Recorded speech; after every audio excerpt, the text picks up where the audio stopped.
Picture this. You're staring down the barrel of a machine gun, behind that gun 90 enemy soldiers, your 4 teammates are on their knees disarmed and seconds from execution, every instinct screams surrender, every calculation says you're already dead, so what do? If you're Leonard Funk, you start laughing, and in the next 60 seconds you'll rewrite the rules of what's humanly possible.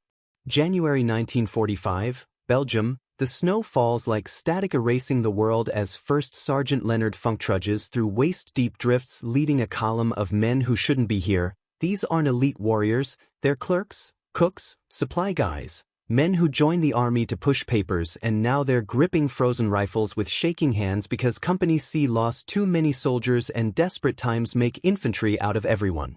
Funk doesn't look like a hero, 5'5", 140 pounds soaking wet. Before the war he sold groceries in Pennsylvania. If you passed him on the street you wouldn't look twice. But there's something in his eyes, something the clerks follow into the frozen hell of Holtzheim, Belgium.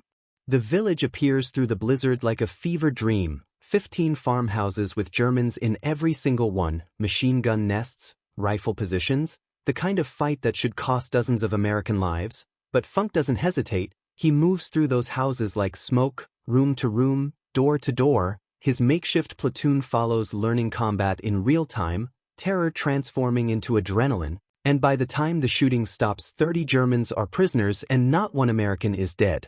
Funk stares at his exhausted men who've been fighting for hours. The village isn't secured yet, he can only spare 4 guards for the prisoners. Keep them contained, he orders. Reinforcements are coming, then he disappears back into the fight. He has no idea he's just made a fatal mistake.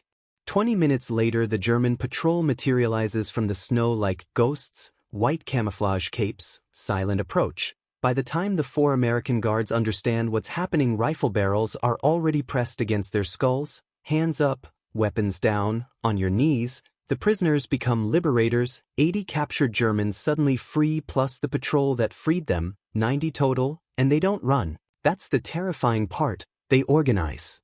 The German officer barks orders, soldiers grab rifles from the weapons pile, machine gunners take position, they're not escaping, they're preparing an ambush. Company C is scattered across the village, exposed and vulnerable. If these 90 Germans attack from behind, it's a massacre. The officer is finalizing his plan when footsteps crunch in the snow, someone's approaching, he turns, and Leonard Funk rounds the corner. Time doesn't freeze, that's Hollywood nonsense. But perception compresses as Funk's brain processes the scene in fragments. His 4 guards kneeling with hands behind heads, 90 Germans half-armed half-arming themselves, 1 German officer striding forward with an MP-40 submachine gun rising, the muzzle presses into Funk's stomach. The officer screams something, German words like breaking glass, sharp, angry, unintelligible. Funk stares at him and says, "I don't understand what you're saying." The officer screams louder, his face turns crimson, veins bulge in his neck like worms beneath the skin. Funk looks at the 90 Germans, looks at his disarmed men, looks at the gun in his gut, and something inside him snaps. Maybe it's stress, maybe it's tactical genius, maybe it's the sheer absurdity of a man screaming commands in a language Funk doesn't speak expecting obedience. But Leonard Funk starts laughing, not a chuckle but a full body-shaking shoulder-heaving laugh like the officer just told the funniest joke in human history. The German's face twists with confusion then rage, he screams even louder with spittle flying. Funk laughs harder. He bends over and calls to his men, "I have no idea what this guy is saying." Some of the German soldiers start laughing too. The tension becomes surreal, their officer is apoplectic. This American prisoner is cackling like a madman with a gun pressed into his stomach, and for 3 seconds maybe 4 the German officer doesn't know what to do. This isn't procedure, this isn't training, prisoners don't laugh, but those 3 seconds change everything.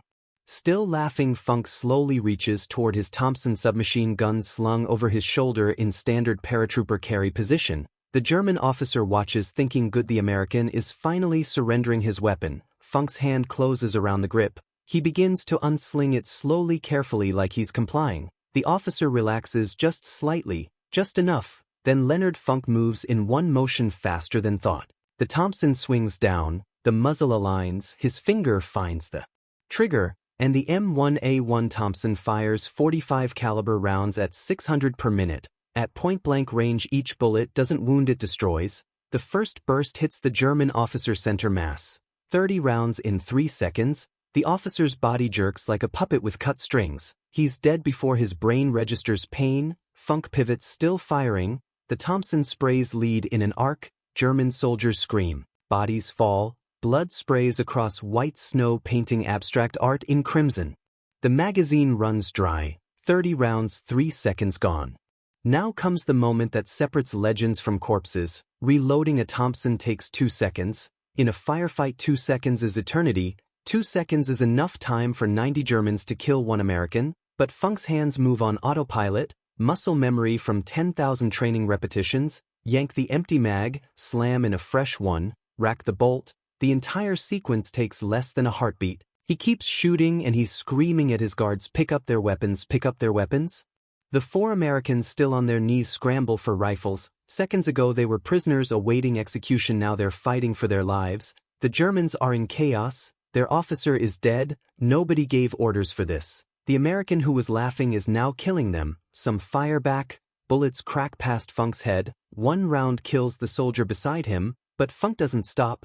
Can't stop. Moving, shooting, killing. His guards have weapons now. They're firing too. The Germans are caught in a crossfire they never imagined, and 60 seconds, that's all it takes. 21 German soldiers lie dead in the snow. 24 more are wounded. The rest, more than 40, throw down their weapons and raise their hands.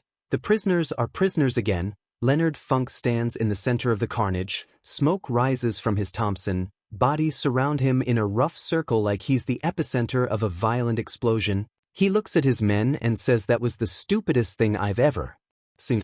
September 5, 1945, the White House. President Harry Truman holds the Medal of Honor. The ribbon is light blue with 13 white stars. The bronze medallion depicts Minerva, goddess of wisdom and war. Leonard Funk stands at attention, still 5'5", still 140 pounds, still looking like someone's uncle who fixes watches. Truman places the medal around his neck and says, "I would rather have this medal than be President of the United States." Think about that statement. The most powerful man on earth, the man who ended World War II, the man who dropped atomic bombs and redrew the map of civilization, looking at a former grocery clerk from Pennsylvania and saying, "I'd rather be you."